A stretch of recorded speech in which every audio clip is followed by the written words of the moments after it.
What's going on, guys? So today's video is actually going to be a tutorial about how to do a self-portrait using Adobe Illustrator. And I'd been looking for some online, but I could never really find some, so I decided I'd do one myself. So I'm gonna take this picture here that you see. It's my friend, and I'm gonna recreate it in Adobe Illustrator as best as I can. But first things first, the picture itself isn't like the best quality, so it made it a little bit difficult, but either way, I tried my best, and yeah. Alright, so here, as you can see in my layers panel, I have two of the same pictures, except one's brightened. You can do that in Photoshop, or there's apps that will brighten pictures for you if you need to. And I brightened it up here just to make it a little bit easier for the tracing. And I'm gonna go ahead and start tracing the hair. For the hair, you just need to find like you'll see some shapes in it, and if you could just you have to start outlining it first. So I made an outline and I just called it base, and it's literally just you go around the entire hair. One thing I forgot to mention is that for your base color, you're gonna want just a fill of just a really dark version of the hair color. So my friend here, he had it's like a dark brown, so I just went ahead and made the base color black. And you're gonna want no outline. And if you guys want to make the outline like so that the color isn't like interfering as you're drawing, you can hold Control or Command and click on the little I button that makes it viewable in the layers panel, and it will actually just show you like an outline of it, which is super helpful. You'll see me do this a lot throughout the video, but yeah.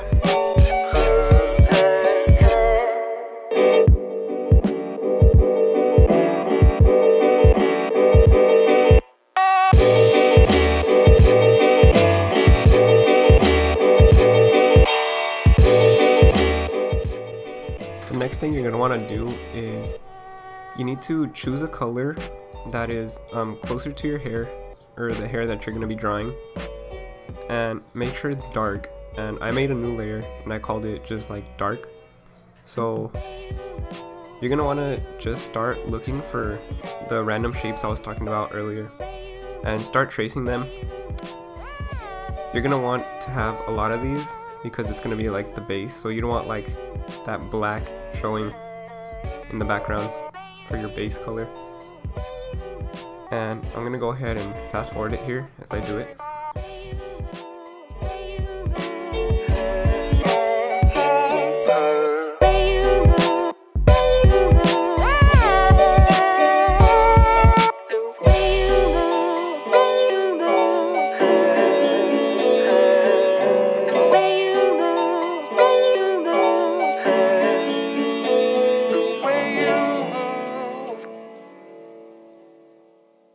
So when you're done with this, you're gonna want to make a new layer, call it medium, and then choose a color a little bit brighter this time than the one you had.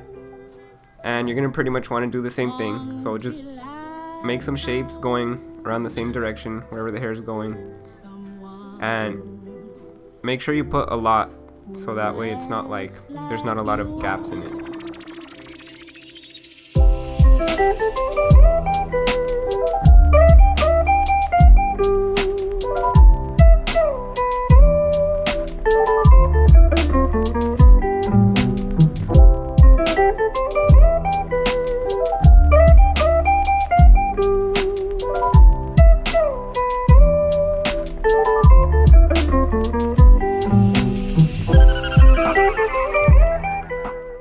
When you're done with that, you're going to want to make another layer and call it light or lightest or whatever you want to call it. And you're going to obviously choose the lighter color than the one you had for the medium. And what you're going to want to do is you need to pay attention to your picture where you see that the hair is the lightest.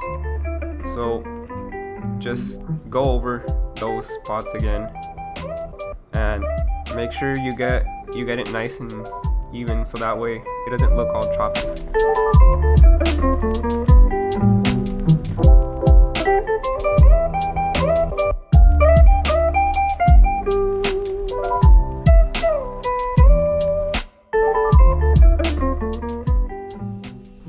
So now that I finished that, my next thing that I did was the face, and I made a new layer. And make sure you put this layer under the hair base.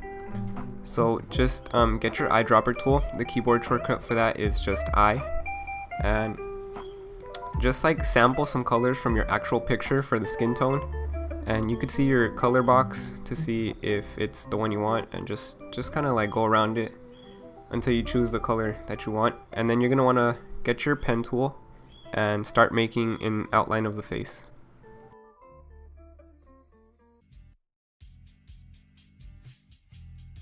So when you're done with that, make a new layer and make sure it's on top of the face layer, and choose a color that's a little bit darker than the skin tone you're using, and this one's going to be for the shadows.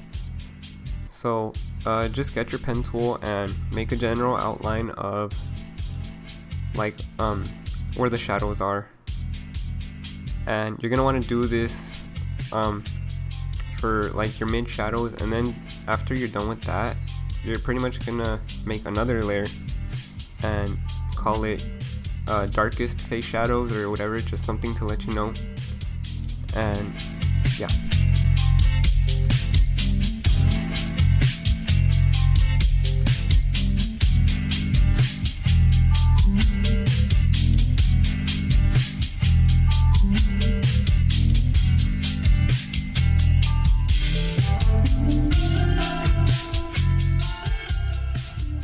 In this next part, I work on the mouth, the eyes, and the eyebrows. Oh, and highlights also. And pretty much I'm just doing the facial features here. Also, make sure you put each facial feature on its own separate layer.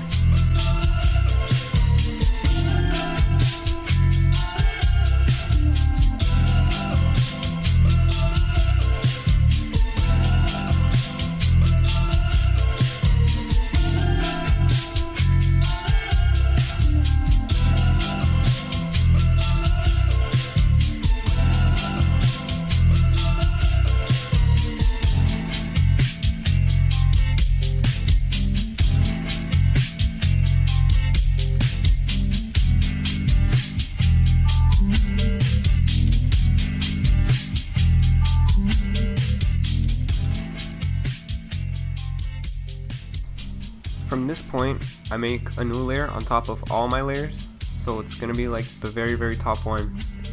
And I color sample the hoodie and use my pen tool to make just a general outline of the hoodie.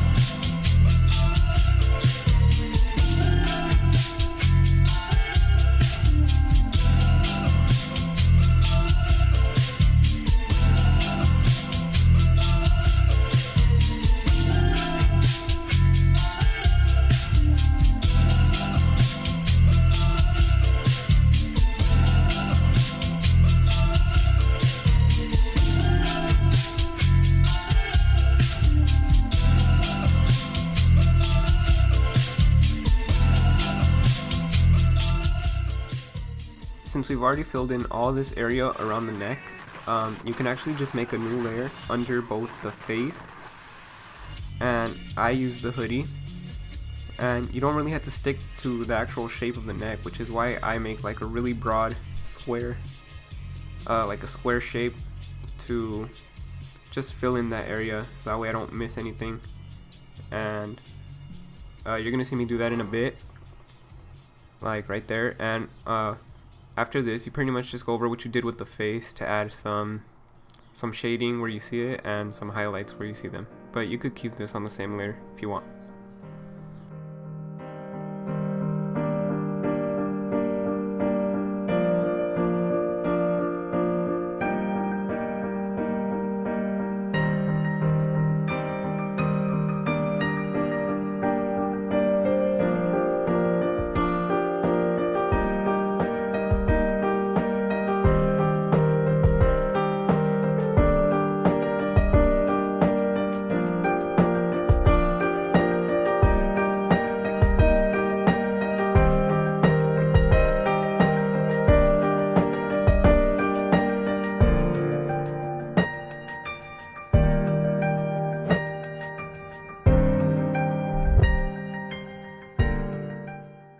The neck portion of this picture actually didn't take long since it was such a small space, but here I used my point selection tool, which is just A on the keyboard, and I'm just fixing up the shapes. You could click on a point of a path and drag it to wherever you want if it's just one point selected. So you would have to double click the point and then you are able to freely move it without moving the entire selection.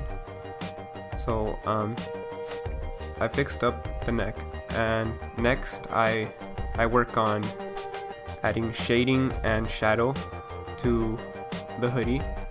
So this is where having a brighter picture really helps, and you'll see that as I do this outline.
Okay, so this is the final product from this video. So if you like the video, hit that motherfucking like button.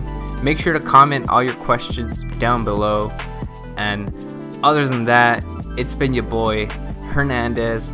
Yeet.